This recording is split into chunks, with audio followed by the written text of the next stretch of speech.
m4.fr, le plus grand site de webcam live réservé aux adultes.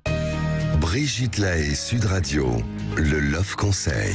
Alors Vincent Hupertand, là, je prends des risques parce que je vais faire un Love Conseil en donnant les vérités sur le pénis alors que je suis face à un urologue et un sexologue. Donc je prends des risques, mais vous me rectifiez si je me trompe évidemment. Non. Alors déjà, on a à peu près 10% des hommes qui souffrent du syndrome du vestiaire et donc c'est peut-être important de rappeler quelques vérités sur le pénis. Alors d'abord, la taille au repos ne signifie rien par rapport à la taille en érection.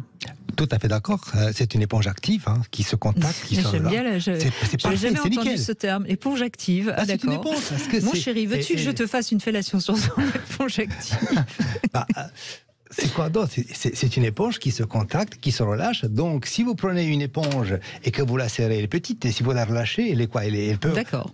C'est exactement le même principe. Cela étant dit, une grosse éponge ne deviendra jamais une petite verge. On est d'accord. On est d'accord. Ça sera de toute façon toujours un peu plus grand. Toujours. Ça va dans la même direction. Ça va dans la même direction. D'accord. Bon, donc on avance. Ensuite, la taille de la verge n'a aucune importance sur la fertilité. C'est pas parce qu'il en a une grosse qu'il va être plus fertile.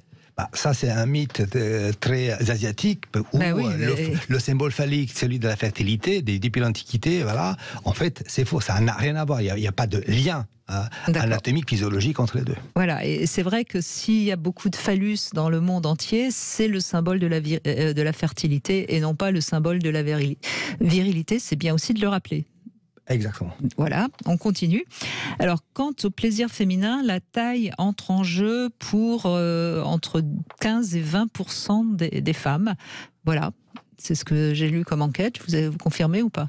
Ce qui n'est pas tant que ça, finalement. C'est très compliqué à donner parce que autant la section masculine, elle est assez réglée, c'est facile parce que le plus souvent c'est la durée, l'intensité, donc des choses simples. Autant parler de la richesse des sensations parce qu'il y a des techniques, il y a des moyens. Je pense que c'est. Et dans les femmes qui cherchent des gros pénis, il y a celles qui cherchent parce que c'est comme ça qu'elles jouissent le mieux, puis il y en a d'autres, c'est parce que fantasmatiquement, c'est ça qui les excite. Je pense que c'est plus dans le fantasme que dans la réalité. Quand même pas. Il y a quand même des femmes qui ont... Bon, voilà.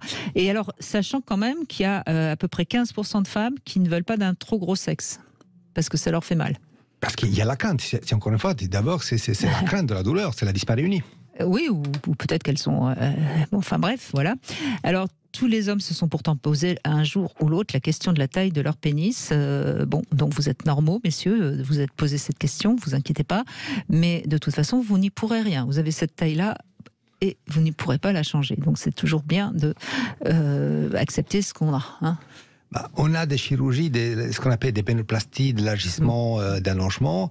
Rappelez-en, il n'y a pas de miracle. Donc, c'est des techniques qui modifient que la forme. Et finalement, la longueur réelle des corps caverneux, qui sont ceux qui créent l'érection et dont le plaisir, on ne peut pas la modifier. On modifie l'extérieur, on met un peu de graisse, un peu d'acide hyaluronique, c'est comme les lèvres. Ça donne c'est joli, ça fait joli ou pas. Ça dépend des goûts.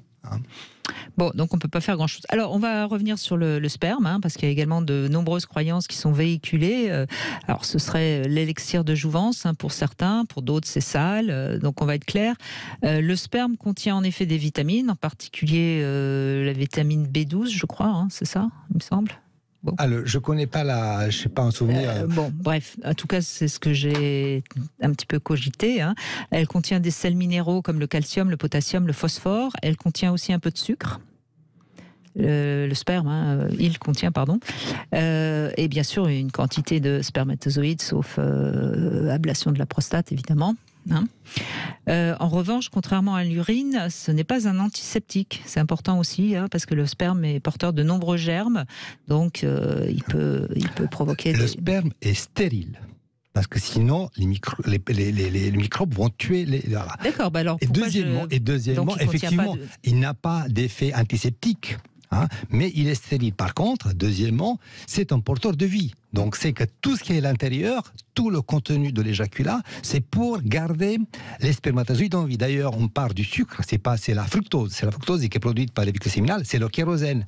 Le spermatozoïde n'a pas d'énergie. La seule manière pour courir, pour faire le marathonien, il est entraîné, il est nourri par l'abondance de la fructose qui donne ce goût, semble-t-il, sucré et qui permet au je vois que Swazik est d'accord avec moi, hein, Vincent Lecantor. Excusez-nous au niveau du goût. En tout cas, c'est pas du sucre, c'est fructose.